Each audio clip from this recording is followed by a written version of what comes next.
En Guyane, l'or est extrait de manière légale et illégale. Serge Massot nous a rejoint en plateau pour notre décryptage. Bonsoir Serge. Bonsoir Sophie. Les opérateurs officiels sont confrontés à la concurrence des orpailleurs illégaux et au braquage de plus en plus fréquent. Oui, le braquage dont vous parliez à l'instant, c'est le 5e depuis le début de l'année et le 3e depuis le début du mois d'avril, alors que les gendarmes en recensaient seulement 3 en 2023 et 3 en 2024.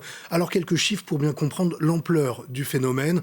En Guyane, une centaine de mines d'or sont exploitées légalement, alors que la préfecture recense 4 fois plus de sites exploités par des chercheurs d'or clandestins que l'on appelle des garimpeiros, parce qu'ils viennent pour l'essentiel du Brésil. Un autre chiffre, le secteur légal parvient à extraire environ 1 tonne d'or par année. Pour les clandestins, c'est près de 6 fois plus.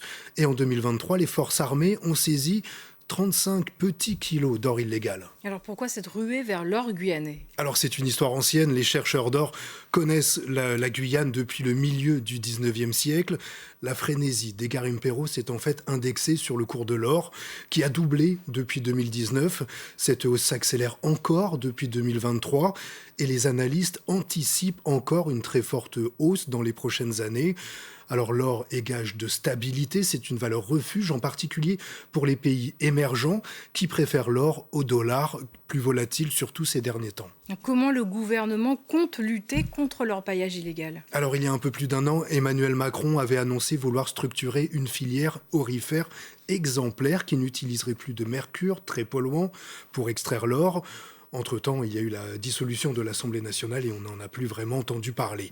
Le principal outil, c'est Harpie, des opérations menées conjointement par la gendarmerie et par les forces armées pour démanteler des sites d'orpaillage illégal. Ça coûte près de 55 millions d'euros par an.